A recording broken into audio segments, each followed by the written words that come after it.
Presidente, essa moção de louvor e regozijo, eu achei bastante interessante o termo, porque regozijo é algo que desperta prazer, sensações, né, íntimas assim nas pessoas, ao presidente Donald Trump dos Estados Unidos, feita pelo líder do PL, não por coincidência, achei curioso o termo, mas queria só fazer esse registro. Não por coincidência, fez essa moção, né, de louvor e regozijo justamente depois de uma publicação de Donald Trump a respeito de um dos processos judiciais que vem acontecendo no Brasil, que tem como réu o ex-presidente da República, Jair Bolsonaro.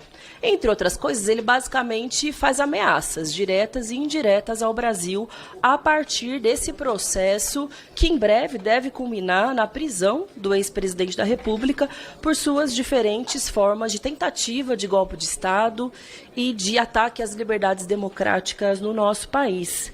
Acho muito curioso que queiram que a nossa comissão elogie e enalteça alguém que está fazendo uma ameaça de intervenção sobre o nosso país. Espera aí, o nosso papel aqui é celebrar a nossa soberania, a nossa autonomia, a nossa altivez e não estender um tapete vermelho para aquele que faz uma ameaça direta ao nosso país.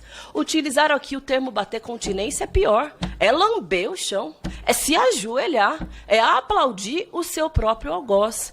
Então, aqui citando coisas que são supostamente ótimas que ele fez, entre elas assinou o perdão dos envolvidos no incidente de 6 de janeiro no Capitólio dos Estados Unidos. Ou seja, está elogiando uma anistia àqueles que fizeram quebra-quebra no Capitólio e que tentaram interferir no processo democrático naquele país. Que é exatamente o mesmo que querem fazer aqui no Brasil. Passar um pano para quem fez uma tentativa de golpe de Estado. E aqui o deputado, de forma muito desrespeitosa, disse que a esquerda sempre tem a cartada da ditadura para poder se livrar de situações constrangedoras. Eu sei que o deputado Rui Falcão, obviamente, pode se defender sozinho, mas é absolutamente indignante.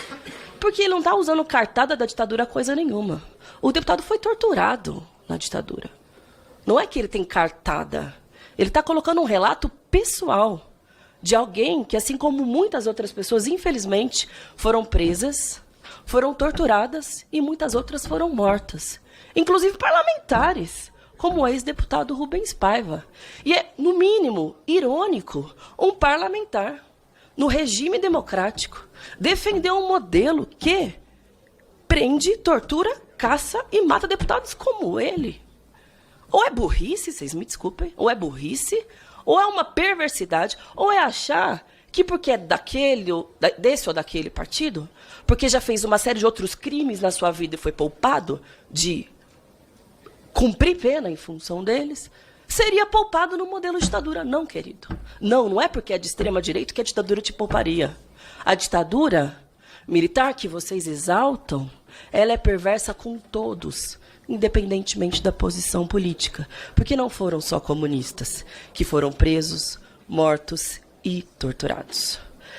E esse governo que vocês querem exaltar precisava resgatar coisas tão nobres que foram feitas, como, por exemplo, aumentar a taxação aos produtos brasileiros, inclusive do agro, que vocês tanto dizem defender, que nos obrigou, inclusive, a aprovar, né, a lei da reciprocidade tarifária aqui há pouco tempo. Não sei qual foi o voto dele, mas com uma ampla maioria, evidentemente, do Congresso Nacional. Além disso, talvez o louvor seja uma tentativa de intervenção ao judiciário brasileiro, como eu já mencionei. Não sei se sabe, mas existe uma parceria do Trump junto com o Bukele, que é o presidente de El Salvador. Eles têm ali um campo de concentração, que os principais presos, né, ali naquele espaço são imigrantes salvadorenhos, latino-americanos em geral, venezuelanos, que também dizem defender, e brasileiros. Um campo de concentração, que é fortemente denunciado perante toda a comunidade internacional. Além disso, no último orçamento aprovado, vai haver a exclusão de mais de 10 milhões de pessoas nos Estados Unidos ao longo dos próximos 10 anos dos planos de saúde custeado pelo Estado nos Estados Unidos. É isso que vocês querem aplaudir? Ou então o fato de que 60% do orçamento aprovado, cerca de US$ 1 trilhão, é para financiar a máquina de guerra. 2,5 bilhões de reais para financiar o genocídio promovido por Israel na faixa de Gaza. Além disso, ele está retirando fundos para pesquisa em entidades de preservação ambiental, no mundo que vive diante de uma emergência climática, que por mais que terraplanistas e negacionistas negam que exista, já mostra os seus efeitos mais perversos nas mais diversas partes do mundo.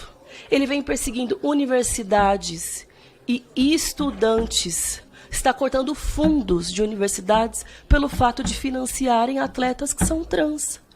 Ele corta o direito à educação de milhares e milhões de estudantes, porque o esporte é também uma política pública adotada naquele país, e pelo fato de um preconceito absurdo que ele pessoalmente tem, acha que não tem que ter dinheiro para a educação, porque tem atleta trans que é financiado, é isso que se quer aplaudir?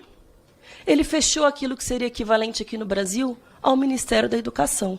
É muito interessante, né, que esses neofascistas, que a extrema-direita detesta a educação aqui no Brasil. Me lembro que durante o governo Bolsonaro era um mais bizarro que o outro, mais incompetente que o outro, que tomou conta do Ministério da Educação, porque justamente é o avesso, né, da concepção de mundo, de vida e da sociedade que eles têm a educação como instrumento de formação autônoma e libertadora.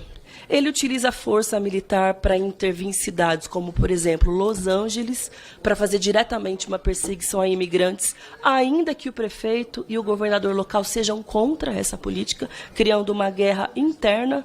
E como se não fosse pouco, eu queria lembrá-los do brasileiro Marcelo Gomes, estudante que mora nos Estados Unidos, que foi detido pela migração quando se dirigia à sua aula de vôlei, poucos dias dele se formar no ensino médio, porque ele prometeu que a lei anti-imigração deles, o Trump prometeu, que seria para perseguir bandidos. Pois bem, o estudante, filho de um trabalhador, que inclusive disse que tinha sido trumpista durante as eleições, o pai dele, um brasileiro, foi preso, ficou detido por horas, numa cela com 40 outras pessoas, mais velhas do que ele, pelo simples fato de que ele nasceu no nosso país e não lá. Então, isso aqui é uma vergonha, mais do que bater continência. Se mostram capachos e se mostram aliados às ideias mais perversas que existem hoje no mundo. Existe, de fato, uma reorganização da extrema-direita no mundo. Nós sabemos da força que isso tem, inclusive do poder econômico que está por trás disso. E nós sabemos que há representantes que estão aqui no Brasil. Mas saibam que também há muita gente disposta a preservar as nossas liberdades democráticas, a defender a soberania do nosso país e não admitir que o pior que a humanidade já viu, que foram os anos da década de 30, na Alemanha, por exemplo, que isso não se repita mais. Isso não vai ser mais naturalizado. E por mais que vocês tenham uma maioria para aprovar essa atrocidade aqui no dia de hoje, nós vamos seguir aqui cumprindo com o nosso papel de denunciar o quão capacho são e que querem que o nosso país se torne também. Obrigada. Obrigado, deputada Sâmia. Não havendo mais quem queira debater,